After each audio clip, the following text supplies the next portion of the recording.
নীতির ভিতরে থাকেন, শৃঙ্খলার ভিতরে থাকেন, ধৈর্যের পরিচয় দেন। বাংলাদেশের 18 কোটি মানুষের যিনি আশা আকাঙ্ক্ষার প্রতীক, যার দিকে বাংলাদেশ তাকিয়ে আছে, যাকে বরণ করার জন্য বাংলাদেশের প্রত্যেকটি মানুষ অপেক্ষায় রয়েছে, সেই বিএনপির ভারপ্রাপ্ত চেয়ারম্যান দেশনায়ক তারেক রহমান বাংলাদেশের মাটিতে যখন পা রাখবেন, বাংলাদেশের ভবিষ্যৎ রাষ্ট্রনায়ক হিসেবে যিনি দায়িত্বভার গ্রহণ করবেন, আল্লাহর রহমতে বাংলাদেশের জনগণের, আমরা সেটা বিশ্বাস করি।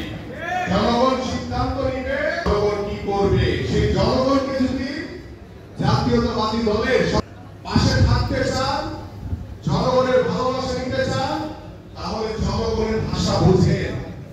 বাংলাদেশের মানুষ কি চায় এই মুহূর্তে, আপনারা কি সেটা করছেন নাকি ভুল পথে হাঁটছেন? এটা করা যাবে না। আপনারা বদনাম করছেন, কিন্তু আপনি আপনার নিজেকে ধ্বংস করে ফেলছেন। এটা করবেন না দয়া করে।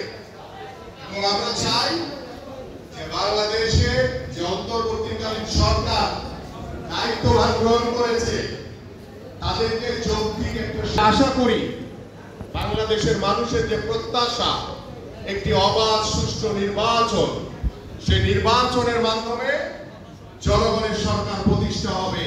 সেই জনগণের সরকার জনগণের কথা মতো চলবে, কারণ এই সরকার জনগণের কাছে জবাবদিহিতা করতে হবে।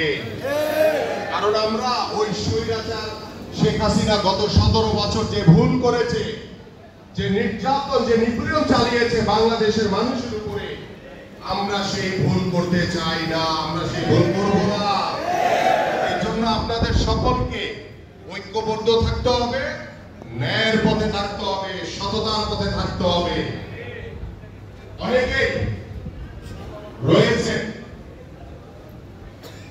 অনেকেই রয়েছেন বিভিন্নভাবে অসৎ উপায় অবলম্বন করে বিভিন্ন বিষয় নিয়ে কাজ করছেন। আমাদের কাছে জনগণ কিন্তু আমাদের ভাষা বুঝে আপনারা কাজ করবেন, তাহলে এই যে গত 17 বছর স্বৈরাচারের যে নির্যাতন নিপীড়ন সহ্য করেছেন, সেটা সার্থকতা সফলতা পাবেন। স্বৈরাচার মুক্ত হয়েছে বাংলাদেশে, কিন্তু এখনো স্বৈরাচারের প্রেতাত্মারা কিন্তু ঘুরে বেড়াচ্ছে। সেই প্রেতাত্মাদেরকে আইডেন্টিফাই করেন। সেনাবাহিনী মাঠে নেমেছে, পুলিশ বাহিনী এখন আগের চেয়ে অনেক বেশি সুসংগঠিত, তাদেরকে সহযোগিতা করে। আওয়ামী লীগের যারা প্রেতাত্মা রয়েছে, যারা এখনো ঘোরাফেরা করছে, তাদেরকে আইডেন্টিফাই করে আইনের হাতে তুলে দেয়।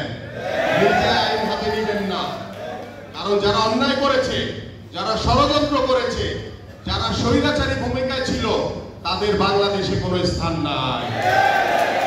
এই বিষয়টা যদি আপনারা দৃঢ়ভাবে নিজেদের মনোবলকে শক্ত করে আপনারা এই কাজগুলি, আপনাদের সকলের দায়িত্ব, শুধু দায়িত্ব আমার একার না, সকলের দায়িত্ব রয়েছে। এখানে প্রত্যেককেই আমার মতো আমিনুল হতে হবে, আপনাদেরকে আমার মতো সবাইকে হয়ে আপনাদের কাজ করতে হবে। তাহলে আমরা একটি সমৃদ্ধশালী শান্তিপূর্ণ বাংলাদেশ গড়তে পারব। আমি আর বক্তব্য দীর্ঘায়িত করব না, আবার সবার শেষে আরো কিছু কথা আছে, সেগুলি বলবো।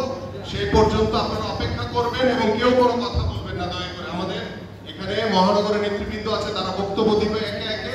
আপনাদের সকলের কথা মনোযোগ সহকারে শুনবেন, ঠিক আছে?